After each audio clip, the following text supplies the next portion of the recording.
Hey guys, me Bobby here, and today I have another creepypasta narration for you. Today, we're going to be doing a creepypasta narration of SpongeBob SquarePants Barnacles. So yeah, I just found this on Lost Episode Wiki. I think some other people narrated this. But yeah, I thought I'd narrate this. Also, you might be wondering, Bobby, where's the tip? Why is it just a black screen? Where's the gameplay?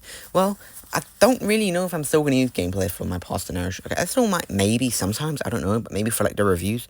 But like, I kind of want to start using images more often. So like images from the stories, and it will just make it more convenient. So yeah, anyways, I don't really want to spend too much time yapping, so yeah, just know, I may still use gameplay for reviews, I'll see, but, anyways, yeah, I don't want to spend too much time yapping, so yeah, sit back and relax as I read to you SpongeBob SquarePants Barnacles.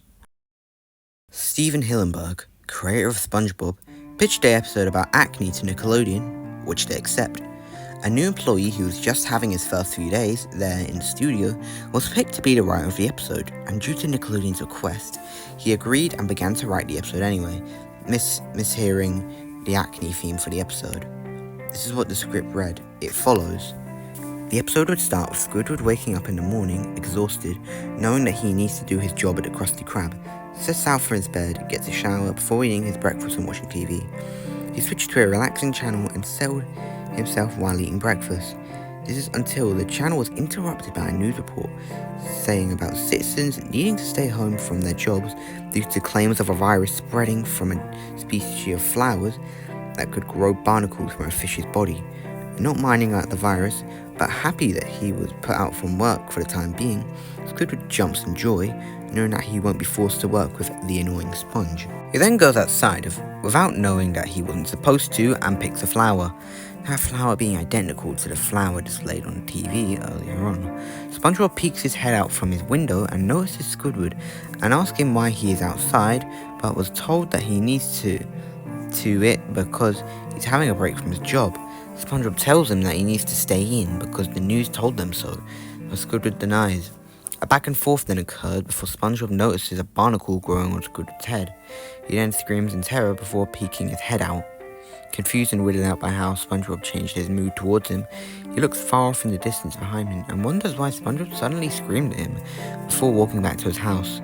The whole time, not noticing the barnacle on his head. Throughout the script for the episode, Squidward begins itching and gets more and more distracted about it, while also growing more barnacles around his body, as he still doesn't notice, just until near the end of the script. At night time, Squidward was beginning to lay on his bed and sleep, but however feels something preventing him from laying on his bed. Annoyed, Squidward gets up and notices the barnacles on his arm. Startled, he tries to scratch it off, but it won't come off, leaving it to bulge more barnacles. Horrified, he dashes into the bathroom and looks at the mirror. He turns the light on before his eyes widen into a set of terror. Tons of barnacles are now covering his body, partially on his head and made through his arm. Now panicking, Squidward scrambles each drawer just to find something he could use to remove the barnacles out of him, and finds a tweezer. He slowly pulls one of the barnacles from his head, painfully, but screams as he does this, sprouting more barnacles in him. Each time he keep doing this as more barnacles began to form on him before he falls onto the ground, screaming intensely as the camera stays still at the mirror, not showing his demise as it cuts outside of his house until fading into morning. SpongeBob wakes up and checks Squidward's house, wondering if he's okay. It slowly pans to the window and then fading back to the bathroom.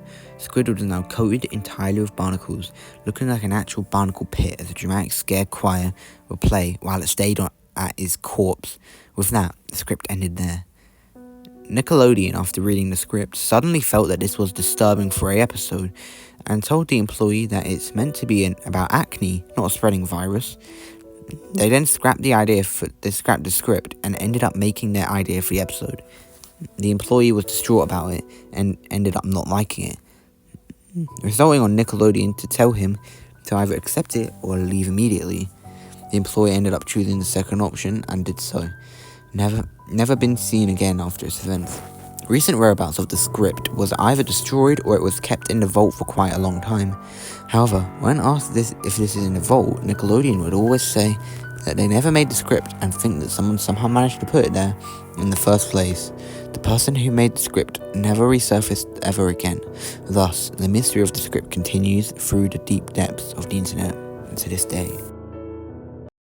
Well then, so that story was interesting for the most part. Okay, I know I've said that for many of these pastas I narrate, but still. Anyways, what my final thoughts on it? It was decent and good-ish, I guess. I don't know, to be honest, because so we can hear noise. But okay, what the hell am I saying? But anyways, so yeah, let's actually get into the proper review of this, shall we? Now, of course, the concept of this pasta. It was interesting. Of course, the whole thing of Nickelodeon planning an episode about acne, but then, of course, a writer coming in and, making it not really that much about acne. It was honestly pretty interesting. And of course, it wasn't, again, I say this in most of my pastas, like, they were finding it, they didn't really find it. It was just more like, it was not really a third person kind of thing. Now, of course, I mean, by the way, I would just like to say, creepypastas, I prefer it when it's in first person, because I don't know why, it's just third person really doesn't hit the same to me. Second person, literally nobody talks about that. But yeah, so my first person is just the best. But anyways, yeah, so many creepypastas mainly just do, I found a DVD or I saw an episode airing on TV. But no, it was actually a genuinely just from not really anyone's perspective, just from a general perspective. And I do kind of like it when pastas like just do that, you know, man, because it is kind of rare. I mean, not really rare, I really believe. You guys may know the Shadow Reader. Okay, I know kind of random how I'm bringing him into this, but like, he made, of course, like Gumball stories. He made some Gumball. It was called The Rage. It's pretty good. It was from a, okay, well, not really from a general perspective, but it was just from a perspective of, like, you know, the script of the episode. But anyways, I have no idea what the hell I'm saying. So, anyways, let's move on, shall we? Now, of course, the episode itself was Squidward essentially finding out in the news that Krusty Krab is closed, and of course, this new barnacles outbreak, which, sorry. But, like, of course, it just breaks out, and, of course, Squidward's happy he can stay home, but, of course, goes outside anyway and gets all this stuff. It's pretty interesting. I guess not really anything to write home about, but it's still somewhat unique. And now, any negatives I have for this story? I mean, I don't really have any to be honest. The grammar might have been a bit bad. Of course, I can't exactly recall. There might have been some parts I might have mispronounced. I'm not sure if ever or not it was the grammar or just me being stupid, but, you know, any thing else I would like to talk about the story?